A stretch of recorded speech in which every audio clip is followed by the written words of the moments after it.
ഒരു 8 മണിയാവും. ഞാൻ ജോലിക്ക് പോകാൻ വേണ്ടി ഇറങ്ങിയപ്പോഴാണ് സംഭവം അറിയണം. അപ്പം ഞാനിത് അറിഞ്ഞില്ല.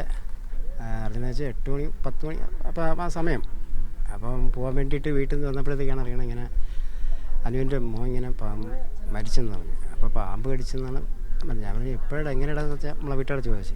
പറഞ്ഞു ഇങ്ങനെ കാര്യം ഇങ്ങനെ നടക്കണമെന്ന് പറഞ്ഞു. അപ്പോൾ ഇവിടെ തിരക്കിയപ്പോൾ പറയണമെന്ന് വെച്ചാൽ അവർ 3 പേരും മോളും ചെറുകുട്ടിയും മോളും അവരും കൂടെ ആ റൂമിൽ കിടന്നു. ഇവർ അച്ചാമ്മയും ഈ മോനും കൂടെ ഇവിടെ ഈ റൂമിൽ കിടന്നു.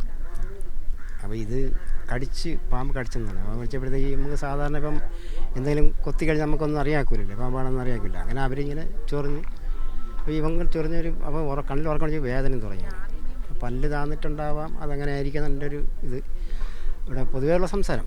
അപ്പോൾ അതിലാണ് ചോര ഉണ്ടായിരുന്നത്. അപ്പോൾ അത് കടിച്ച് നീരാവുകയും ചെയ്തു. അങ്ങനെ ഒരു ഹോസ്പിറ്റലിൽ കൊണ്ടുപോകണം. നിങ്ങൾ വന്ന ശേഷമാണ് ഈ പാമ്പിനെ കണ്ടെത്തിയത്?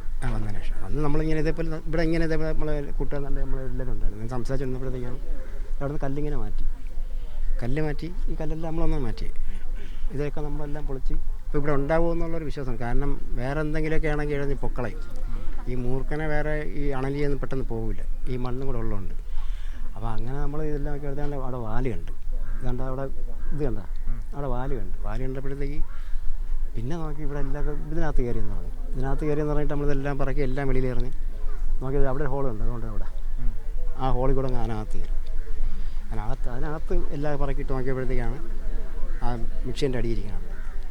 പിന്നെ ഈ തല വെളിയിലുമായി വാലകത്ത് പോയി.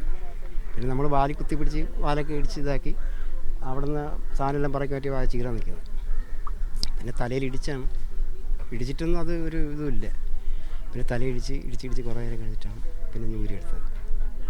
ഇവർ ഈ ലൈഫ് പദ്ധതി വഴിയൊക്കെ വീടിന് അപേക്ഷിച്ചിരുന്നോ? അവരെന്തോ ഒരു പട്ടയം കിട്ടിയ ശേഷം വീടെന്തോ അപേക്ഷിച്ചെന്ന് പറഞ്ഞു. ഇനി ഏതിൻ്റെ ആണെന്ന് അറിയില്ല. അതായത് ഈ ഇവൻ്റെ അമ്മയുടെ പേരിലാണത്. അവർക്ക് ഇത് ഈ കുടികിടപ്പിൻ്റെ അമ്മയുടെ പേരിൽ കുടികിടപ്പ് അവകാശത്തിൻ്റെ ഇതാണ്. അങ്ങനെ ഇത് കിട്ടിയാണ്. ഇതൊരു വീടെന്ന് പറയാൻ പറ്റില്ല, ഒരു ഷെഡ് പോലെയേ ഉള്ളൂ. അതെ. അപ്പോൾ ഇങ്ങനെയൊക്കെ സംഭവിക്കുമെന്നുള്ളതും അറിയില്ലായിരുന്നു. അവരെ കൊണ്ട് ഇത്രയൊക്കെ പറ്റുള്ളൂ.